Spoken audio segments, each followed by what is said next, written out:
Hi to all. Previous interview క్వశ్చన్స్లో మనం ఏంటంటే DB2 రిలేటెడ్ ఇంటర్వ్యూ క్వశ్చన్స్ చూసాం. ఈరోజు ఏంటంటే సిఎల్ ప్రోగ్రామ్ యొక్క ఇంటర్వ్యూ క్వశ్చన్స్ చూద్దాం. సో దానికన్నా ముందు సిఎల్ గురించి ఒకసారి చూద్దాం అనమాట. సిఎల్ యొక్క అడ్వాంటేజెస్ ఏంటంటే మనకేంటంటే డైలీ జాబ్స్ ఉంటాయి, వీక్లీ జాబ్స్ ఉంటాయి, మంత్లీ జాబ్స్ ఉంటాయి. ఒక జాబ్ని సబ్మిట్ చేయాలంటే మనం ఎలా సబ్మిట్ చేస్తాం? By using submit job. ఈ సబ్మిట్ జాబ్ అనే కమాండ్ మనం సిఎల్లో యూజ్ చేయొచ్చు అనమాట, బట్ ఆర్పీజీలో యూజ్ చేయలేం. అందువల్ల ఏంటంటే సిఎల్ని మెయిన్గా మనం ఎందుకు యూజ్ చేస్తామంటే జాబ్స్ని ఇలాంటి వాటిని సబ్మిట్ చేయడానికి యూజ్ చేస్తాం. అండ్ ఇంకొకటి ఏంటంటే ఆర్పీజీ ప్రోగ్రామ్స్ AS400లో మనం ఏదైనా ఒక ఆర్పీజీ ప్రోగ్రామ్ రాస్తే బట్ రియల్ టైంలో మోస్ట్ ఆఫ్ ది టైం ఏంటంటే ఆర్పీజీ ప్రోగ్రామ్స్ అనేవి త్రూ సిఎల్ ప్రోగ్రామ్ ద్వారా కాల్ చేస్తూ ఉంటాం అనమాట. అందువల్ల ఏంటంటే first starting program CL program అవుతుంది కాబట్టి దాన్ని డ్రైవర్ ప్రోగ్రామ్ అని కూడా అనొచ్చు అనమాట. ఒక స్క్రీన్ ఉంది, ఆ స్క్రీన్ని సిఎల్ ప్రోగ్రాంలో కాల్ చేయాలంటే ఎలా కాల్ చేస్తామంటే సెండ్ రిసీవ్ ఫైల్ అనే కమాండ్ యూజ్ చేసి కాల్ చేయొచ్చు. సిఎల్ ప్రోగ్రాంలో మనం ఎటువంటి అప్డేట్స్ అంటే ఫైల్ మీద ఓన్లీ రీడింగ్, ఫైల్లో ఉన్న డేటాని రీడ్ మాత్రమే చేయగలం. దాన్ని అందులో డేటా రైట్ చేయడం కానీ అప్డేట్ చేయడం కానీ డిలీట్ కానీ చేయలేము అనమాట. ఇది ఒక డిసడ్వాంటేజ్. బట్ అవి చెయ్యాలి అనుకుంటే మనం SQL స్టేట్మెంట్స్ని యూజ్ చేసి చేయొచ్చు అనమాట. అవి ఎలా అనేది తర్వాత చూద్దాం. లిమిటేషన్స్కి వచ్చేసరికి ఏంటంటే ఓల్డ్ వర్షన్ సిఎల్లో ఏంటంటే మనం ఒక సిఎల్ ప్రోగ్రామ్లో ఒక ఫైల్నే డిక్లేర్ చేయగలం. బట్ లేటెస్ట్ వర్షన్లో ఏంటంటే అప్ టు 5 ఫైల్స్ వరకు డిక్లేర్ చేయగలం. ఇప్పుడు 5 ఫైల్స్ని డిఫైన్ చేస్తే వాటిని ఎలా రీడ్ చేస్తారు అంటే ఓపెన్ ఐడి కాన్సెప్ట్ యూజ్ చేసి రీడ్ చేస్తారు అనమాట. ఒకవేళ ఒక ఫైల్కి ఓపెన్ ఐడి అనేది డిఫైన్ చేసాము అంటే ఆ ఫైల్ ఫీల్డ్స్ని మనం యూజ్ చేసేటప్పుడు ఆ ఫీల్డ్స్ అనేవి ప్రిసీడెడ్ బై ఐడి, అంటే ఈ ఓపెన్ ఐడిలో ఏదైతే మనం ఇస్తామో ఆ ఐడితో డిఫైన్ అయి ఉంటుంది అనమాట, ప్రిసీడెడ్ బై. అది ఎలా అంటే చూద్దాం అది కూడా.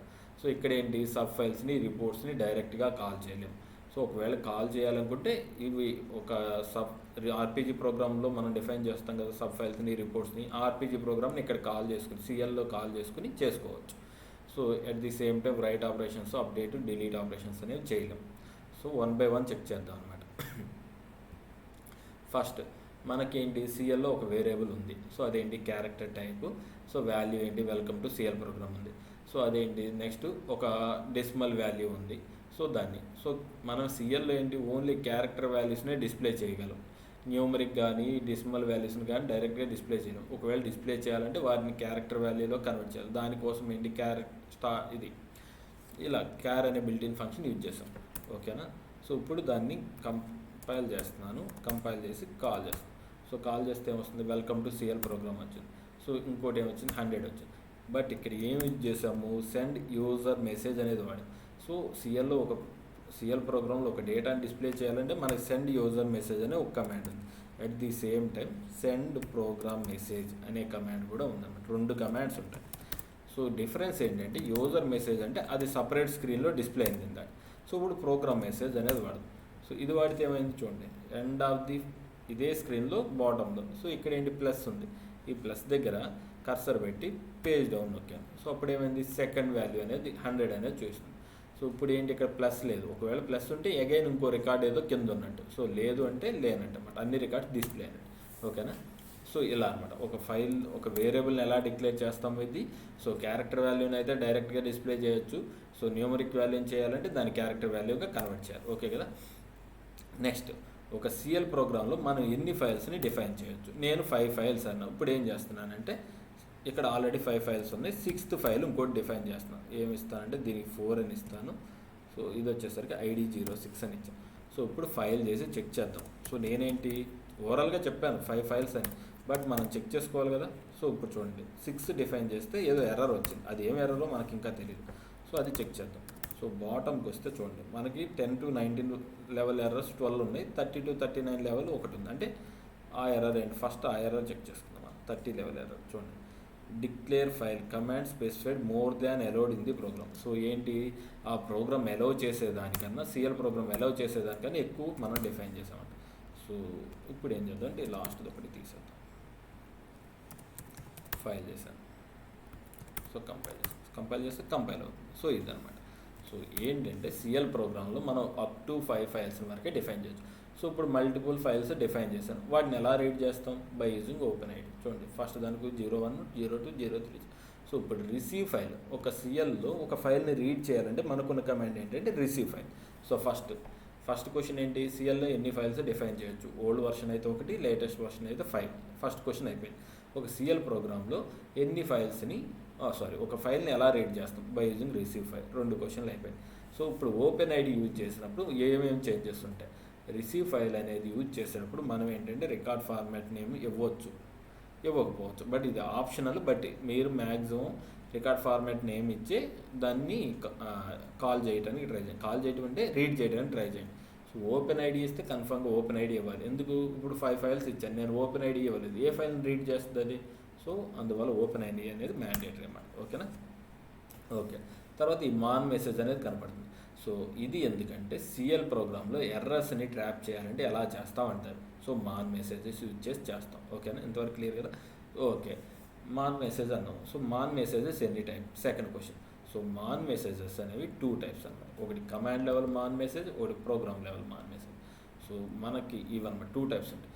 సో అవి ఏంటంటే చాలా ఉంటాయి, బట్ ఎగ్జాంపుల్గా చెప్పాలంటే ఇవి ఒక 2 CPF 0864, CPF 9801. So next question, end of the file వెళ్ళాలంటే ఏ మాన్ మెసేజ్ వాడతాం? సో ఈ మాన్ మెసేజ్ వాడతాం అన్నమాట, CPF 0864. అది ఓకేనా? ఒక ఆబ్జెక్ట్ని చెక్ చేయాలంటే ఏ మాన్ మెసేజ్ వాడతాం? CPF 9801. సో ఇవి 2 అనమాట. నెక్స్ట్, సో ఇవి ప్రోగ్రామ్ లెవెల్ మాన్ మెసేజ్. ఓకేనా? CPF 0000, CPF 9999 ఇవి program level mon message. But CPF 9999 అనేది ప్రోగ్రామ్ లెవెల్ మాన్ మెసేజ్ అంటే మాన్ మెసేజ్ అంటే ఓన్లీ ప్రోగ్రామ్ లెవెల్ ఎర్రర్స్నే ట్రాప్ చేయదు, అది మిషన్ లెవెల్ ఎర్రర్స్ని కూడా ట్రాప్ చేస్తుంది అనమాట. ఓకేనా? సో నెక్స్ట్ వచ్చే క్వశ్చన్ ఏంటంటే మనకు 2 టైప్స్ ఆఫ్ మాన్ మెసేజెస్ ఉన్నాయి, కమాండ్ లెవెల్ ఉంది, ప్రోగ్రామ్ లెవెల్ ఉంది. సో ఏది బెటర్? సో ఏది బెటర్ అంటే కమాండ్ లెవెల్ మాన్ మెసేజే బెటర్ అనమాట. సో ఎందుకంటే కమాండ్ లెవెల్ మాన్ మెసేజ్ అంటే అది పర్టికులర్ కమాండ్నే ట్రాప్ చేస్తుంది, బట్ ప్రోగ్రామ్ లెవెల్ అంటే ఎంటైర్ ప్రోగ్రాంలో ఉన్న ఎర్రర్స్ని ట్రాప్ చేస్తుంది అనమాట. అందువల్ల program level mon messages better. Mon messages గురించి అయితే ఇంతే. ఓకేనా? నెక్స్ట్ ఇంకేమున్నాయి? సో ఇది ఒక డేటాని డిస్ప్లే చేయాలంటే ఎలా చేయొచ్చు? సెండ్ యూజర్ మెసేజ్ యూజ్ చేసి చేయొచ్చు. సో ఓకేనా?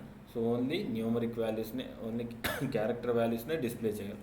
సో ఇప్పుడు చెప్పాను, ఓపెన్ ఐడి యూజ్ చేసినప్పుడు మనం ఇది చూడండి, ప్రిసీడెడ్ బై ID 01. ఓకేనా? సో ఇప్పుడు నేను ఏం చేస్తానంటే ఇది రిమూవ్ చేస్తాను. నేను జస్ట్ చెప్పాను.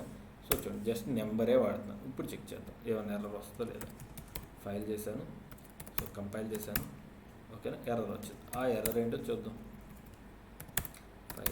సో చూడండి, సో 42 ఇదేదో ఉంది ఒక ఎర్రర్, 10 లెవెల్ ఎర్రర్ వదిలేసాను ప్రస్తుతానికి. చూడండి, variable number is referred but not declared. So అదనమాట.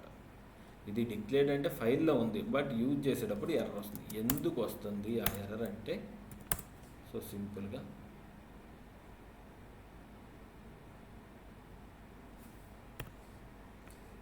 ID 01 ఇది అనమాట ప్రాబ్లం. ఇప్పుడు కంపైల్ చేద్దాం. ఓకేనా? ఎటువంటి ఎర్రర్స్ లేవు. ఇప్పుడు కాల్ చేశాను. సో ఇప్పుడు ఆ ఫైల్లో ఏదైతే డేటా ఉందో ఆ డేటా వస్తుంది అన్నమాట. ఓకేనా? ఇది మల్టిపుల్ ఫైల్స్ని ఎలా డిక్లేర్ చేస్తాం, సో ఆ ఫైల్స్ని రీడ్ చేసేటప్పుడు ఎలా చేస్తాం, అట్ ది సేమ్ టైం ఆ ఫైల్ని డిస్ప్లే అంటే ఫీల్డ్స్ని యూజ్ చేసేటప్పుడు కన్ఫర్మ్గా ప్రిసీడెడ్ బై ID నెంబర్ అనేది ఉండాలి. సో ఇది ఫైల్స్ రిలేటెడ్. నెక్స్ట్ వచ్చేసరికి ఇంకో క్వశ్చన్ ఏంటంటే, సో ఒక సిఎల్ ప్రోగ్రామ్ ఉంది. సో ఆ సిఎల్ ప్రోగ్రామ్ అనేది, సో సిఎల్ ప్రోగ్రాంలో ఏంటంటే మనకి PGM అండ్ PGM అని ఉంటాయి. ఓకేనా? PGM అండ్ ఎండ్ PGM అని 2 ఉంటాయి అన్నమాట. అంటే program start with PGM, ends with end PGM. ఇవి ఇక్కడే ఉండాలంటే లేదు, ఇక్కడైనా ఉండొచ్చు, ఎక్కడైనా ఉండొచ్చు. ఓకేనా? సో ఇప్పుడు అడుగుతాడు, సో PGM ఎండ్ PGM మ్యాండేటరీగా? సో ఇప్పటివరకు మనం అవి ఈ ప్రోగ్రాంలో రాసామంటే రాయకుండానే ఎగ్జిక్యూట్ చేసాం, వర్క్ అయింది. సో అంటే PGM ఎండ్ PGM మ్యాండేటరీ కాదంటాడు. కాదని మనం చెప్తాం, ఓకే అంటాడు. ఎప్పుడు మ్యాండేటరీ అంటాడు. సో ఎప్పుడు మ్యాండేటరీ అనేది తర్వాత చెప్తాను. సో దాంతోపాటు ఇంకో క్వశ్చన్, సో ఇప్పుడు నేనేంటంటే PGM ఇచ్చాను, ఎండ్ PGM ఇవ్వలేదు. ఓకేనా? ఎండ్ PGM ఇవ్వలేదు, ఇది వర్క్ అవుతుందా లేదా అని అడుగుతారు. సో అది చెక్ చేద్దాం. సో ఇప్పుడు కంపైల్ చేశాను. సో కంపైల్ చేస్తే కంపైలేషన్ ఎర్రర్ ఏం లేదు. కాల్ చేశాను. సో కాల్ చేస్తే చూడండి, వెల్కమ్ టు సిఎల్ ప్రోగ్రామ్ ఇది వస్తుంది. ఓకే, ఇప్పుడు ఏంటంటే ఎండ్ PGM ఇస్తున్నాను. ఓకేనా? ఎండ్ PGM ఇచ్చాను. సో PGM తీసేస్తున్నాను. ఇప్పుడు వర్క్ అవుతుందా లేదా అని అడుగుతారు. సో ఫైల్ చేస్తున్నా, సో కంపైల్ చేస్తున్నా, సో కాల్ చేస్తాను. సో కాల్ చేస్తే ఏమైంది, వెల్కమ్ టు సిఎల్ ప్రోగ్రామ్ వచ్చింది. సో సెకండ్ రికార్డ్ చూడాలంటే కర్సర్ అక్కడ పెట్టి పేజ్ డౌన్. సో 2 రికార్డ్స్ వస్తున్నాయి, ఎటువంటి ఎర్రర్స్ లేవు. సో సిఎల్ ప్రోగ్రామ్ అనేది రాసేటప్పుడు పీజిఎం అండ్ పీజిఎం అంటే మ్యాండేటరీ అంటే మ్యాండేటరీ కాదు. ఏ ఒక్కటి ఇచ్చిన వర్క్ అవుతుంది, ఏ ఒక్కటి ఇవ్వకపోయినా వర్క్ అవుతుంది, అంతవరకు క్లియర్. సో ఎప్పుడు మ్యాండేటరీ అని అడుగుతారు. ఎప్పుడు మ్యాండేటరీ అంటే సో ఒక సిఎల్ ప్రోగ్రామ్ ఏదైతే మనం ప్రస్తుతం కాల్ చేస్తున్నామో ఆ సిఎల్ ప్రోగ్రామ్కి మనం ఏవైనా పారామీటర్స్ పంపాలి అంటే అప్పుడు మ్యాండేటరీ అనమాట. ఓకేనా, ప్రస్తుతానికి తీసేస్తున్నాను, అది ఎలా పాస్ చేస్తారో చెప్తాను. సో ఇప్పుడు ఏంటంటే సో ఈ పారామీటర్ తీసాను. ఓకేనా, సో ఇప్పుడు నేను 2 వేరియబుల్స్ అనేవి డిక్లేర్ చేశాను. ఏంటి, నేము, కోడ్, 2 క్యారెక్టర్ టైప్స్. ఇప్పుడు ఏంటంటే నేను పారామీటర్స్ వాల్యూ ఏమి ఇనిషియలైజ్ చేయాలి. సో ఆ వాల్యూని ఏంటంటే పారామీటర్గా పంపుతాను. సో అవి ఎలా పంపుతామంటే సో పీజిఎం దగ్గర F4 తీసుకుంటే ఇలా వస్తుంది అనమాట. ఈ ప్లస్ దగ్గర ప్లస్ తీసుకుని ఎంటర్ ఇస్తే ఇలా వస్తుంది. సో ఇక్కడ ఏవైతే ఉన్నాయో ఆ పారామీటర్స్ ఇస్తాం అనమాట. సో నెక్స్ట్ కోడ్ సింపుల్గా ఇలా డిఫైన్ చేస్తాం. సో డిఫైన్ చేసి ఫైల్ చేస్తాం. ఓకేనా, సో కంపైల్ చేసేటప్పుడు ఎటువంటి చేంజెస్ లేవు, జస్ట్ అలా కాల్ చేసేది కంపైల్ చేస్తాం. ఇప్పుడు కాల్ చేస్తున్నాం, ఏం పారామీటర్స్ ఇవ్వాలి. చూడండి ఏదో ఎర్రర్ వచ్చింది. సో ఎర్రర్ ఏంటంటే పాయింటర్ నాట్ సెట్ అని వస్తుంది అన్నమాట. సో F1 తీసుకోండి, F10 ఇవ్వండి, షిఫ్ట్ F6 ఇస్తే పేజ్ డౌన్, అన్ని పేజ్కి వస్తుంది అన్నమాట. చూడండి pointer not set for the location. So మనం కాల్ చేసేటప్పుడు ఏంటంటే జస్ట్ కాల్ చేసాం, పారామీటర్స్ అనేవి ఇవ్వాలి. సో అది సి ఇచ్చి అంటే కాల్ చేసేటప్పుడు ప్రాంప్ట్ తీసుకోండి, అంటే F4 తీసుకోండి. తీసుకున్న తర్వాత పారామ్ దగ్గర ప్లస్ ఇవ్వండి. సో ఏ పారామీటర్స్ అయితే మనం ఇస్తున్నామో ఆ పారామీటర్స్, ఇప్పుడు క్యారెక్టర్ టైప్ అయితే సో డైరెక్ట్గా వాటిని ES, VA, NTS నేను పాస్వంత్ అనేది ఇస్తున్నా. సో సెకండ్ పారామీటర్ వచ్చేసరికి ABC అని ఇచ్చాం. ఓకేనా, ఇలా ఇచ్చిన తర్వాత వీడు టైప్, కొన్నిసార్లు ఏంటంటే మనం టైప్, లెంత్, డెసిమల్ పొజిషన్స్ కూడా మెన్షన్ చేయాల్సి ఉంటుంది. కొన్నిసార్లు అవసరం లేదు, బై డిఫాల్ట్ వస్తాయి. కొన్నిసార్లు ఏంటంటే ర్యాండమ్ గార్బేజ్ వాల్యూస్ తీసుకుంటుంది. సో అది కూడా మీకు చూపిస్తాను. సో ఇప్పుడు ఏం చేశాను, జస్ట్ కాల్ చేశాను. ఫస్ట్ ఏ వాల్యూ అయితే డిస్ప్లే చేస్తున్నాను అది వస్తుంది, సెకండ్ ఏదైతే కోడ్. సో అదే కదా మనం చేసాం. చూడండి ఫస్ట్ నేమ్ డిస్ప్లే చేసాం, కోడ్ డిస్ప్లే చేసాం. ఓకే కదా. సో నెక్స్ట్ ఆల్రెడీ ఎవరో కామెంట్ సెక్షన్లో కామెంట్ చేశారు డెసిమల్ డేటా ఎర్రర్ గురించి చెప్పమని. సో డెసిమల్ డేటా ఎర్రర్ ఎలా వస్తుంది అనేది కూడా చూపిస్తాను ఇక్కడ. సో ఇప్పుడు ఏం చేశానంటే నేను సో 2 వేరియబుల్స్ తీసుకున్నా, variable A, variable B. So decimal type, so length 3 ఇచ్చాను, డెసిమల్ పొజిషన్ 0 ఇచ్చాను. సో ఇప్పుడు ఏం చేస్తున్నాను, డిక్లేర్ రిజల్ట్ అనేది ఒకటి తీసుకున్నాను, length 5, decimal type. So addition చేసి ఆ వాల్యూ రిజల్ట్లో పెడుతున్నాను. సో ఇప్పుడు ఏంటి, ఏని డిస్ప్లే చేస్తున్నా, బీని డిస్ప్లే చేస్తున్నా, రిజల్ట్ని డిస్ప్లే చేస్తున్నా. ఎన్ని డెసిమల్ టైప్ కాబట్టి క్యారెక్టర్ టైప్లో కన్వర్ట్ చేసి చేస్తున్నా. ఓకే కదా, ఇంతవరకు క్లియర్. సో నేనేం చేస్తున్నానంటే దీన్ని డీబగ్ మోడ్లో చేస్తాను. ఓకేనా, 14 F10. సో డీబగ్ వ్యూ దగ్గర నేనేం చేస్తున్నానంటే సోర్స్ అని ఇస్తాను. సో ప్రోగ్రామ్ కంపైల్ అయింది, బాగానే ఉంది. strdbg. సో CL30 కదా, CL30 take F4 and we will give this as SS. So ఇప్పుడు చూడండి, ఇప్పుడు డెసిమల్ డేటా ఎర్రర్ వస్తుంది అనమాట. ఎందుకు వస్తుందంటే చూడండి, మనం కాల్ చేసేటప్పుడు మీకు ఆ క్లారిటీ వస్తుంది. Wait for 1 minute.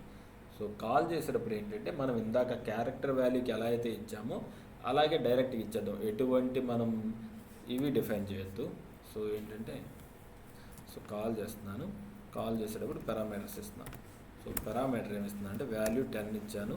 So star default అంటే డిఫాల్ట్గా ఇచ్చే వాల్యూస్ యొక్క, అంటే బై డిఫాల్ట్ అంటే ఏమవ్వాలి, ఇది డిఫాల్ట్గా డెసిమల్ కాబట్టి DEC అని తీసుకోవాలి ఇక్కడ. సో లెంత్ వచ్చి 3 తీసుకోవాలి, డెసిమల్ పొజిషన్ 0 తీసుకోవాలి. సో దీనికి ఏంటి 20 ఇద్దాము. సో బై డిఫాల్ట్ కాబట్టి ఇది డెసిమల్ తీసుకోవాలి. సో ఇప్పుడు నేను ఎంటర్ ఇచ్చాను, ఇస్తే ఇక్కడికి వచ్చాను. ఇచ్చి ఫస్ట్ లైన్ ఎగ్జిక్యూట్ చేశాను. ఎగ్జిక్యూట్ చేసిన తర్వాత మనకి ఏలో ఎంత ఉండాలి, 10 కదా మనం ఇచ్చింది. చెక్ చేస్తే ఎంత ఉంది, 0 వస్తుంది. ఓకే, బి ఎంత వస్తుంది, 20 రావాలి. బట్ మనం ఇచ్చిన వాల్యూస్ వస్తున్నాయా అంటే లేదు, ఏవో సమ్ వాల్యూస్ వస్తున్నాయి. ఎప్పుడైతే మనకి చేంజ్ వేర్ ఆపరేషన్ జరిగి ఇప్పుడు ఏం రావాలి, A+B అంటే మనం అనుకునేది ఏంటి, 10+20 అంటే 30 ఉండాలి. బట్ ఇక్కడ ఎంత ఉందో చూద్దాం. చూడండి, సో చూడండి ఈ లైన్ ఎగ్జిక్యూట్ అయ్యేటప్పుడు ఆటోమేటిక్గా మనకి ఇక్కడ ఒక ఎర్రర్ వస్తుంది, డెసిమల్ డేటా ఎర్రర్ వస్తుంది. అంటే ఈ ఆపరేషన్ దగ్గర మనకి ఎర్రర్ వస్తుంది. సో ఈ డెసిమల్ డేటా ఎర్రర్ ఎందుకు వచ్చిందో చూద్దాం. సో F1 తీసుకున్నాను, అగైన్ F10 తీసుకున్నాను. సో చూడండి F6 తీసుకున్నాను. చూడండి decimal data error. So call చేసినప్పుడు మనకి ఏంటంటే decimal data error. So function so ఏమవుతుందంటే, సో డెసిమల్ డేటా ఎర్రర్ ఎప్పుడు వస్తుందంటే ఈ న్యూమరిక్ వాల్యూని మనం ఏంటి చూడండి, డెసిమల్ డేటా ఎర్రర్ ఏమొస్తుందంటే క్యారెక్టర్ వాల్యూగా దీన్ని న్యూమరిక్ వాల్యూని కన్వర్ట్ చేయాలని చూస్తాం. ఓకే, కన్వర్ట్ చేయాలంటే చేయొచ్చు, బట్ ఏమవుతుంది అక్కడ మనం ఇచ్చిన వాల్యూ కాకుండా సమ్ గార్బేజ్ వాల్యూని తీసుకుంటుంది. సో ఏమవుతుంది, క్యారెక్టర్ వాల్యూ అనేది న్యూమరిక్ వాల్యూగా కన్వర్ట్ అవ్వడానికి చూస్తుంది అన్నమాట. సో దానివల్ల మనకి ఏంటంటే ఈ డెసిమల్ డేటా ఎర్రర్స్ అనేవి వస్తున్నాయి. సో దీన్ని ఎలా రెక్టిఫై చేస్తామంటే కాల్ చేసేటప్పుడు సింపుల్గా ఈ పారామీటర్ దగ్గర, సో డెసిమల్ డేటా ఎర్రర్ ఎప్పుడు వస్తుందంటే సో ఇలా అనమాట, గార్బేజ్ వాల్యూస్ కానీ లేదంటే ఇలాంటివి వచ్చినప్పుడు కానీ లేదంటే ఏదైనా క్యారెక్టర్ వాల్యూని న్యూమరిక్ వాల్యూగా కన్వర్ట్ చేయడానికి ట్రై చేసినప్పుడు మనకి ఇది వస్తుంది. సో ఇప్పుడు ఏంటి 10 ఇచ్చాను. సో 10 ఇచ్చిన తర్వాత ఈ టైప్ దగ్గర ఇది డిఫాల్ట్ అని ఉంది కదా, నేను డిఫాల్ట్ కాకుండా డిఈసి, ఓకేనా, లెంత్ ఎంత ఉందో లెంత్ అంత ఇస్తా, డెసిమల్ పొజిషన్స్ ఇచ్చేసా, ఓకేనా. సో సెకండ్ పారామీటర్ 20 ఇచ్చాను, ఇది కూడా డిఈసి అని ఇస్తున్నా. సో లెంత్ 3 ఇస్తున్నా. సో 0 ఇచ్చా, ఎంటర్ ఇచ్చా. సో చూడండి, సో ఇప్పుడు చెక్ చేయండి, F10 ఇచ్చా. ఇప్పుడు వాల్యూ ఎంత ఉందో చూడండి, ఏ వాల్యూ, సో 10 ఉంది. బి వాల్యూ చూడండి 11 ఉంది. సో ఇప్పుడు ఈ ఆపరేషన్ ఎక్కడే కదా, ఇందాక ఈ లైన్ దగ్గరే కదా మనకి ఎర్రర్ వచ్చింది. ఇప్పుడు F10 ఇచ్చాను, ఏమైనా ఎర్రర్ వచ్చిందా? ఇప్పుడు మీరు చెక్ చేస్తే రిజల్ట్ ఎంత ఉంది, 30. సో ఇప్పుడు ఏమవుతుంది, సో ఆటోమేటిక్గా 10 డిస్ప్లే అవుతుంది. అంటే ఫస్ట్ వాల్యూ అదే కదా డిస్ప్లే చేసి, చూడండి ఏం డిస్ప్లే చేసా, తర్వాత బీని డిస్ప్లే చేసా, తర్వాత ఏం చేశాను, ఇదన్నమాట. సో ఎప్పుడైతే ఇలా సో వాల్యూస్ అనేవి డిస్ప్లే అవుతుంది. సో డెసిమల్ డేటా ఎర్రర్ ఎప్పుడు వస్తుంది అంటే డిఫరెంట్ టైమ్స్లో వస్తుంది. మ్యాక్సిమం మనం ఎప్పుడంటే క్యారెక్టర్ వాల్యూని న్యూమరిక్ వాల్యూగా కన్వర్ట్ చేయాలని ట్రై చేసినప్పుడు మనకు అది వస్తుంది అనమాట. ఓకేనా, సరే నెక్స్ట్ ఇంకేమున్నాయి చూద్దామండి. సో చూడండి, డిస్ప్లే డేటా యూజ్ చేయాలంటే send user message, program message. ఒక ఫైల్ని ఎలా రీడ్ చేస్తామంటే receive file. How to read write screen. So ఒక స్క్రీన్ని ఎలా రీడ్ చేస్తాం, సో సిఎల్లో ఒక స్క్రీన్ ఎలా రీడ్ చేస్తామంటే సో ఇక్కడ సో సింపుల్గా ఇది మనకున్న కమాండ్ ఏంటంటే సెండ్ రిసీవ్ ఫైల్ అనేది ఇదన్నమాట. ఈ కమాండ్ యూజ్ చేసి మనం స్క్రీన్ రీడ్ చేయొచ్చు. సో ఫస్ట్ ఏదైతే స్క్రీన్ ఉందో ఆ స్క్రీన్ని డిఫైన్ చేశాను. ఆ తర్వాత ఏంటి, స్క్రీన్ ఫీల్డ్స్కి నేనేంటి వాల్యూస్, స్క్రీన్ ఫీల్డ్స్ ఇవన్నమాట, $నెంబర్, $నేమ్, $అడ్రస్. సో ఏంటి మనం సిఎల్లో వాడుతున్నామంటే కన్ఫర్మ్గా ప్రిసీడెడ్ బై ఇదనమాట, అడ్రస్ యాంపర్సెంట్ ఉండాలి కాబట్టి అవి ఇచ్చేసాను. వాల్యూస్ అనేవి నేను హార్డ్ కోడ్ చేసేసాను, 100 శ్రీకాంత్ హైదరాబాద్. సో ఇప్పుడు ఏం చేస్తానంటే నేను ఈ ప్రోగ్రామ్ని కాల్ చేస్తాను. సో చూడండి, సెండ్ రిసీవ్ ఫైల్ అనే కమాండ్ యూజ్ చేసి రికార్డ్ ఫార్మాట్ ఏదైతే ఉందో అది ఇచ్చేసాను. సో సింపుల్గా ఇప్పుడు కంపైల్ చేస్తాను. కంపైల్ చేస్తే నో ఎర్రర్స్, కాల్ చేస్తే మన స్క్రీన్ ఏదైతే మనం క్రియేట్ చేసామో ఆ స్క్రీన్, నేను క్రియేట్ చేసిన స్క్రీన్ ఇది. So user name, time, date, ఇది ఒక హార్డ్ కోడ్ హెడ్డింగ్ అనమాట. సో ఇది ఎలా ఒక స్క్రీన్ ఎలా కాల్ చేస్తాం అంటే సింపుల్గా సెండ్ రిసీవ్ ఫైల్ అనే కమాండ్ యూజ్ చేసి కాల్ చేస్తాం. సో మనం ఇక్కడ సబ్ ఫైల్స్ కానీ రిపోర్ట్స్ని కానీ ఎటువంటి వాటిని ఇక్కడ కాల్ చేయలేం, ఓన్లీ స్క్రీన్స్నే కాల్ చేయగలం సిఎల్. ఓకేనా, నెక్స్ట్ క్వశ్చన్ ఏంటో చూద్దాం. సో చూడండి, రీడ్ స్క్రీన్ అయిపోయింది. ట్రాపింగ్ ఎర్రర్స్ ఎలా చేస్తాం చూసాం. పీజిఎం అండ్ పీజిఎం మ్యాండేటరీ కాదా అని చూసాం. So how to get the current system. ఇప్పుడు చూడండి, current system value, current time ఎలా వస్తుంది. సో దానికి మనకున్న కమాండ్ ఏంటంటే రిట్రీవ్ సిస్టమ్ వాల్యూస్. ఓకేనా, సో మనకున్న కమాండ్ ఏంటంటే రిట్రీవ్ సిస్టమ్ వాల్యూ అనే కమాండ్ ఉంది. ఈ కమాండ్ యూజ్ చేసి మనం ఏంటంటే సిస్టమ్ డేటు, టైము కనుక్కోవచ్చు. సో అది ఎలాగో చూద్దాం. సో మీరేంటంటే సింపుల్గా రిట్రీవ్ సిస్టమ్ వాల్యూస్ అని ఇచ్చి టేక్ F4. సో బ్రౌజ్ మోడ్లో ఉందా. సో ఇవేంటంటే మనం తీసుకుంటున్నవి. సో ఇక్కడ చూడండి, క్యూ డేట్ అనేది క్యూతో ఉన్నవన్నీ సిస్టమ్ వాల్యూస్ అనమాట. ఏవైతే యాంపర్సెంట్తో ఉంటాయో అవి మనం ఇచ్చే వాల్యూస్. సో ఇక్కడ చూడండి, మీరు చెక్ చేస్తే చాలా ఉంటాయి అనమాట. ఇక్కడ క్యూ ACCLGV అని చెప్పి, క్యూ యాక్ట్ జాబ్ అని, అంటే యాక్టివ్ జాబ్ అని. సో ఇలా అనమాట, చాలా ఆప్షన్స్ ఉంటాయి ఇక్కడ మనకి. ఏవైతే ఇక్కడ చూడండి, క్యూ డేట్ అని, ఇలా క్యూ టైం అని, ఇదిగోండి క్యూ డేట్, క్యూ డే, తర్వాత డేట్ సపరేటర్ అని చెప్పి ఇలా చాలా ఆప్షన్స్ ఉంటాయి అనమాట. నేనేంటంటే ప్రస్తుతానికి డేట్, సో డేట్ కావాలి కాబట్టి క్యూ డేట్, బట్ మనం ఒక ఫీల్డ్ కావాలి కదా మన వాల్యూస్ రిటర్న్ చేసుకోవడానికి. సో యాంపర్సెంట్ డేట్ అనేది ఒకటి చూడండి. ఫస్ట్ ఏంటి, డేట్ అనేది ఒకటి ఇచ్చాను. టైప్ క్యారెక్టర్ టైప్, లెంత్ మాత్రం కన్ఫామ్గా 6 లెంత్ క్యారెక్టరే ఉండాలండి. ఓకేనా, 6 లెంత్ క్యారెక్టరే ఉండాలి. సో 6 లెంత్ కాకుండా మీరు వేరేది ఇచ్చారు అంటే సో కన్ఫామ్గా ఎర్రర్ వస్తుంది. అది మీరు చెక్ చేయండి కావాలంటే. సో ఒక సిస్టమ్ యొక్క డేట్ ఎలా వస్తుందంటే by using retrieve system value అనే కమాండ్ యూజ్ చేసి వస్తుంది అనమాట. టైం కూడా అంతే అనమాట. సో అప్పుడు ఏంటి సింపుల్గా ఇక్కడ క్యూ టైం అని ఇస్తాము, అప్పుడు ఏంటి రిటర్న్ వాల్యూ కూడా క్యూ టైము ఏదో ఒకటి ఇచ్చుకుంటాం అదే. సో రిట్రీవ్ సిస్టమ్ వాల్యూ అనే కమాండ్ యూజ్ చేసి చేస్తాం. సో నెక్స్ట్ ఇంకో క్వశ్చన్ ఇక్కడ ఏంటంటే why we're unable to execute RTV commands at command level అంటాడు. సో ఇప్పుడు ఏంటి సిఎల్ ప్రోగ్రామ్లో ఎగ్జిక్యూట్ చేస్తాం. సో ఇప్పుడు నేనేం చేస్తున్నానంటే కమాండ్ లెవెల్ ఉంది RTV retrieve system sys value, ఇదే కదా కమాండ్, టేక్ ఎఫ్4. సో నేనేంటి ఇక్కడ క్యూ టైం అని ఇస్తున్నాను, బట్ రిటర్న్ వాల్యూ మనం కమాండ్ లైన్లో ఏమైనా ఇవ్వగలమా? సో ఇవ్వలేము. అందువల్ల ఆర్టీవీ కమాండ్స్ అనేవి కమాండ్ లైన్లో మనం ఎగ్జిక్యూట్ చేయలేము అనమాట.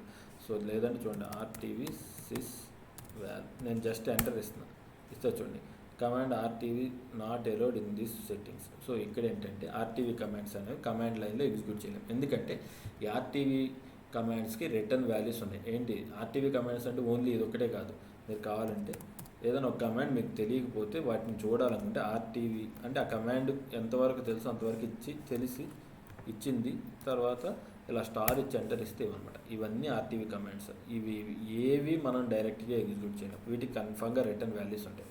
అందువల్ల ఆర్టీవీ కమాండ్స్ అనే కమాండ్ లైన్లో ఎగ్జిక్యూట్ చేయలేం. సో ఒకవేళ వాటిని ఎగ్జిక్యూట్ చేయాలంటే సిఎల్లోనే ఎగ్జిక్యూట్ చేయగలం. సో అదనమాట అడిగే క్వశ్చన్ ఏంటంటే why we're unable to execute RTV commands at command line అంటాడు. సో ఎందువల్ల అంటే ఆర్టీవీ కమాండ్స్కి రిటర్న్ వాల్యూ అనేది ఉంటుంది. సో దానివల్ల మనం వీటిని ఏంటంటే కమాండ్ లైన్లో వీటిని ఎగ్జిక్యూట్ చేయలేం. ఓకేనా? ఓకే, నెక్స్ట్ క్వశ్చన్ ఏంటంటే సిఎల్లో మనకు ఒక డేట్ ఉంది, ఆ డేట్ని ఒక డేట్ ఫార్మాట్ నుంచి ఇంకో డేట్ ఫార్మాట్కి కన్వర్ట్ చేయాలి. ఎలా చేస్తామంటే ఇది సివిటి డిఏటి. ఓకేనా? సో ఈ కమాండ్ యూజ్ చేసి చేయగలము. సో ఫస్ట్ ఏంటి మనకి డేట్ వచ్చింది, అదేంటి ఇందులో ఉంది యాంపర్సెంట్ డేట్లో ఉంది. సో ఫస్ట్ ఏం చేస్తామంటే ఆ డేట్ ఏదైతే డేట్ ఉందో ఆ డేట్ ఫీల్డ్ అనేది ఇస్తాం. ఆ తర్వాత ఎందులో కన్వర్ట్ చేయాలో ఆ ఫీల్డ్ ఆ వేరియబుల్ ఇస్తాం అన్నమాట. ఇప్పుడు అదేంటి ఇందులో ఉన్న డేట్ అనేది కన్వర్ట్ అయ్యి ఇందులో డేట్ 1 అనే దానిలో ఉండాలి. సో చూడండి ఏ ఫార్మాట్లో ఉంది, మంత్ డేట్ ఇయర్ ఫార్మాట్లో ఉంది. 2 ఫార్మాట్ ఏంటి ఇయర్ మంత్ డేట్ ఫార్మాట్లోకి రావాలి. సపరేటర్ ఏమన్నా కావాలా? లేదు, నన్ను అని ఇచ్చా ప్రస్తుతానికి సపరేటర్. ఇప్పుడు ఏంటి ఆ డేట్ని డిస్ప్లే చేస్తున్నాం. ఓకేనా? ఫస్ట్ ఆల్రెడీ ఈ డేట్ని డిస్ప్లే చేస్తున్నాం, వచ్చిన డేట్ రిట్రీవ్ సిస్టమ్ వాల్యూస్ వల్ల వచ్చిన డేట్ని డిస్ప్లే చేస్తున్నా, తర్వాత కన్వర్ట్ చేసిన దాన్ని డిస్ప్లే చేస్తున్నాం. సో ఫైల్ చేస్తున్నాను, చెక్ చేద్దాం. 14. Okay, no errors. కాల్ చేస్తే ఏంటి ఈరోజు డేట్ మంత్ ఏంటి చూడండి, మంత్ 09/12/24. ఓకే, అది కన్వర్ట్ అయ్యి ఏ ఫార్మాట్లో వచ్చింది ఇయర్ మంత్ డేట్. ఓకే, అదే కదా మనం ఇచ్చింది. సో చూడండి ఏ ఫార్మాట్ మంత్ డేట్ ఇయర్ నుంచి ఇందులోకి ఇయర్ మంత్ డేట్, సపరేటర్ ఏం లేదు. సో నెక్స్ట్ ఏం చేస్తున్నానంటే నేను విత్ సపరేటర్ చేస్తున్నాను. ఇక్కడ ఏం చూడండి 2 సపరేటర్ అని నేను //బ్యాక్/ ఇచ్చాను, అదొక్కటే చేంజ్, అంతకుమించి చేయలేదు. సో సింపుల్గా కాల్ చేస్తున్నాను. కాల్ చేస్తే ఏంటి చూడండి first default month date year format. Next ఏం రావాలి year month date with separator with // అన్నమాట. సో ఇలా సివిటి డిఏటి అనే కమాండ్ యూజ్ చేసి డేట్ని కన్వర్ట్ చేయొచ్చు. సో సపరేటర్ కావాలా లేదా అనేది అది ఆప్షనల్ అనమాట. ఓకేనా? ఆ తర్వాత చూడండి సో తర్వాత వచ్చేసరికి ఇంకొక ఆర్టీవీ కమాండ్స్ ఉంటుంది అన్నమాట. ఒక ఆర్టీవీ కమాండ్ ఉంది. సో ఏ కమాండ్ యూజ్ చేసి అంటే మనం ఒక జాబ్ ఉందండి, ఆ జాబ్ అనేది ఇంటరాక్టివ్ జాబా బ్యాచ్ జాబా ఎలా చెప్తామంటే సో సింపుల్గా మనకున్న కమాండ్ అంటే రిట్రీవ్ జాబ్ యాట్రిబ్యూట్స్. ఈ కమాండ్ యూజ్ చేసి మనం ఏంటంటే ఆ జాబ్ అనేది ఇంటరాక్టివ్ జాబా బ్యాచ్ జాబా అని చెప్పొచ్చు. సో దానికోసం ఏంటంటే మనం యూజ్ చేసే కమాండ్ ఇదనమాట. సో చూడండి ఇక్కడ కూడా చాలా ఆప్షన్స్ ఉంటాయి. ఇప్పుడు ఏంటి జాబ్ నేమ్ తెలుసుకోవచ్చు, యూజర్ నేమ్ తెలుసుకోవచ్చు, జాబ్ టైప్ ఇదనమాట. జాబ్ టైప్ అనే ఆప్షన్ యూజ్ చేసి అది ఇంటరాక్టివ్నా బ్యాచ్ జాబా తెలుసుకోవచ్చు. సో ఇక్కడ చూడండి ఇక్కడ ఎంత లెంత్ అయితే ఉందో అంతే లెంత్ మనం ఫీల్డ్స్ అనేవి డిఫైన్ చేయాలి. నేను దానికోసమే %జాబ్, %యూజర్, %టైప్ అని 3 వేరియబుల్స్ డిఫైన్ చేస్తాను. చూడండి %job character type, so length 10, so ఇదేంటి యూజర్ లెంత్ 10. సో ఇలా చాలా ఆప్షన్స్ ఉంటాయి అనమాట. లైబ్రరీ కరెంట్ లైబ్రరీ ఏంటి చూడండి, కరెంట్ యూజర్ టైపు, తర్వాత లైబ్రరీస్, ఇవన్నీ చాలా ఆప్షన్స్ ఉంటాయి అనమాట ఇక్కడ. చూడండి అవుట్ క్యూ, తర్వాత ఇలా మీకు ఏది కావాలంటే అవన్నీ యూజ్ చేసుకోవచ్చు ఇక్కడ. సో ప్రస్తుతానికి నేను ఏంటంటే ఈ 3ని డిస్ప్లే చేస్తున్నాను. సో ఫైల్ చేస్తున్నా, కాల్ చేద్దాం. ఓకేనా? దానికన్నా ముందు ఓకే ప్రస్తుతానికి కాల్ చేస్తాను. చూడండి కాల్ చేస్తే ఏమొచ్చింది, సో ఇది కాపీ చేసుకోండి. సో ఇది జాబ్ నేమ్ అని నేను చెప్తున్నాను, బట్ మనకి జాబ్ ఏమన్నా తెలుసో ప్రస్తుతానికి తెలియదు. సో జాబ్ నేమ్ అది. సో అది గుర్తుపెట్టుకోండి. తర్వాత ఏమి రావాలి, యూజర్ నేమ్ ఇదే, ఎందుకంటే ఇందాక స్క్రీన్లో మనం డిస్ప్లే చేసాం కాబట్టి. ఆ తర్వాత ఏమొచ్చింది, 1 వచ్చింది. 1 వచ్చిందంటే అది ఇంటరాక్టివ్ జాబ్ అని. సరే, నేను చెప్పాను కాబట్టి తెలుసు. అసలు మన జాబ్ నెంబర్ తెలియాలంటే ఎలా తెలుసుకోవచ్చు? సో దానికోసం మనకున్న కమాండ్ అంటే, ఒక యూజర్, ఎవరైనా ఒక యూజర్ అనేవాడు వర్క్ చేస్తున్నప్పుడు వాడి యొక్క ఇన్ఫర్మేషన్ కావాలనుకుంటే మనకున్న కమాండ్ ఏంటంటే వర్క్ యూజర్ జాబ్. ఓకేనా, ఒక యూజర్ వర్క్ చేస్తున్నాడు, వాడి యొక్క జాబ్ అట్రిబ్యూట్స్ అంటే వాడి జాబ్ ఏంటో తెలుసుకోవాలంటే మనకున్న కమాండ్ అంటే వర్క్ యూజర్ జాబ్. ఎక్కడ చూడండి, క్యూ ఇదే కదా జాబ్. సో కాపీ చేశాను, సేమ్ అదే ఇందాక వచ్చింది ఇది. సో సేమ్ అనమాట. సో ఒక యూజర్ యొక్క జాబ్ నెంబర్ కావాలనుకుంటే అది. సో ఇదేంటి, వర్మ 4255 యూజర్. సో ఇదేమొచ్చింది, ఇంటరాక్టివ్. ఇందాకేమొచ్చింది మనకు 1. సో ఈ జాబ్ అనేది ఇంటరాక్టివ్ అనమాట. సో 1 వస్తే ఇంటరాక్టివ్ అవుతుంది, 0 వస్తే బ్యాచ్ జాబ్ అనమాట. సో అది ఒక జాబ్ అనేది ఇంటరాక్టివ్ జాబా బ్యాచ్ జాబా అంటే సో ఇలా చెప్పొచ్చు. 0 అయితే బ్యాచ్ జాబ్, 1 అయితే ఇంటరాక్టివ్ జాబ్. ఇంతవరకు క్లియర్ కదా. నెక్స్ట్ ఇప్పుడు ఏంటి, సో యాక్టివ్ జాబ్ని ఒక పర్టికులర్ యూజర్కి ఉన్న యాక్టివ్ జాబ్ని చూడాలంటే ఉన్న కమాండ్ ఏంటంటే same again work user job అనమాట. సో ఇస్తే ఇది ఓ పర్టికులర్, ఇది యాక్టివ్ జాబ్ చూడండి, స్టేటస్ యాక్టివ్. సో నెక్స్ట్ వచ్చేసరికి ఆల్ యాక్టివ్ జాబ్స్ చూడాలి. అప్పుడు కమాండ్ ఏంటంటే వర్క్ యూజర్ జాబ్. ఇదే కమాండ్ టేక్ F4. ఇక్కడ ఏమి ఇస్తామంటే సో యూజర్ దగ్గర స్టార్ ఆల్ ఇస్తాం అనమాట. అప్పుడు మనకి ఆల్ యాక్టివ్ జాబ్స్ వస్తాయి. ఇది job, so user, so type, ఇవి చూడండి బ్యాచ్ జాబ్స్. వీటిని మీరు చెక్ చేస్తే ఏమొస్తుందంటే 1 వస్తుంది అన్నమాట ఈ జాబ్స్కి. సో ఇవి ఇలా మన జాబ్ యొక్క. తర్వాత వచ్చేసరికి ఒక ఆబ్జెక్ట్ ఉంది, ఆ ఆబ్జెక్ట్ సైజ్ కావాలి నీకు, ఎలా చూస్తావు అంటాడు. So for example work job, ఓకేనా, PF01. సో ఇదొక ఇదేంటిది, sorry work object PF01. So నాకు ఈ ఆబ్జెక్ట్ ఉంది, ఈ ఆబ్జెక్ట్ యొక్క డిస్క్రిప్షన్ కావాలి, ఎలా చూస్తాం, display OBJ description take F4. So PF01, ఓకేనా. ఆబ్జెక్ట్ టైప్ అడుగుతాడు, ఇదేంటి ఫైల్ అనమాట. PF01 అనేది ఫైల్ కదా. సో ఇస్తే చూడండి PF01 type file, so PF. So size. So again ఇంకో క్వశ్చన్, ఒక ఆబ్జెక్ట్ ఉంది, ఆ ఆబ్జెక్ట్ యొక్క సైజ్ ఎలా చూస్తామంటాడు. సో ఇలా అనమాట, ఆబ్జెక్ట్ నేమ్ ఇస్తాము, ఇలా సైజ్ వచ్చేసరికి 5734 ఇది. సో ఆబ్జెక్ట్ డిస్క్రిప్షన్ ఎలా చూస్తామంటే ఇలా, సైజ్ ఎలా చూస్తామంటే ఇలా చూస్తాం అనమాట. డిస్క్రిప్షన్ అన్నా కానీ చూడండి, టైప్ ఏంటి ఫైల్, యాట్రిబ్యూట్స్ ఇవి. సో దీని యొక్క ఫుల్ యాట్రిబ్యూట్స్ కావాలనుకో, సో ఇక్కడ 5 తీసుకుంటా, ఎంటర్ ఇస్తా, చూడండి కంప్లీట్ ఇన్ఫర్మేషన్ వస్తుంది ఇలా. ఓకేనా, ఒక ఆబ్జెక్ట్ రిలేటెడ్, ఒక ఆబ్జెక్ట్ సైజ్ ఎలా చూస్తామంటే డిస్ప్లే ఆబ్జెక్ట్. సో అలాగే ఇప్పుడు చూడండి డిస్ప్లే ఆబ్జెక్ట్ డిస్క్రిప్షన్, ఓకేనా. సో ఇప్పుడు ఏంటి, అన్ని ఆబ్జెక్ట్స్ కావాలనుకో, అప్పుడు ఏమి ఇస్తామంటే సింపుల్గా ఇక్కడ స్టార్ ఆల్ ఇస్తాం, ఓకేనా. సో ఆ తర్వాత ఆబ్జెక్ట్ టైప్ దగ్గర ఇక్కడ ఏమి ఇస్తాము, అగైన్ F4, ఇక్కడ కూడా స్టార్ ఆల్ ఇద్దాం. చూడండి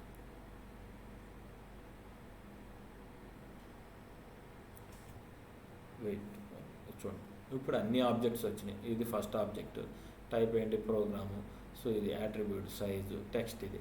సో సింగిల్ ఆబ్జెక్ట్కి చూడాలంటే డిస్ప్లే ఆబ్జెక్ట్ డిస్క్రిప్షన్ అని ఇచ్చేసి ఆబ్జెక్ట్ నేమ్ ఇస్తాము, టైప్ వచ్చేసరికి అది ఫైల్ అయితే ఫైలు, లేదా ప్రోగ్రామ్ అయితే ప్రోగ్రాము, అలా ఇస్తాం అనమాట. సో ఇలా ఆల్కి చూడాలంటే ఆల్ ఇస్తే సింపుల్గా అన్ని ఆబ్జెక్ట్స్ యొక్క సైజెస్ చూడొచ్చు అనమాట. ఇలా ఇంకా చాలా ఫంక్షన్స్ ఉంటాయి సిఎల్లో, అవి 1 by 1 చెక్ చేద్దాం. ఈ రోజుకి ఇంతవరకు చూద్దాం. Thank you. Please subscribe to my channel.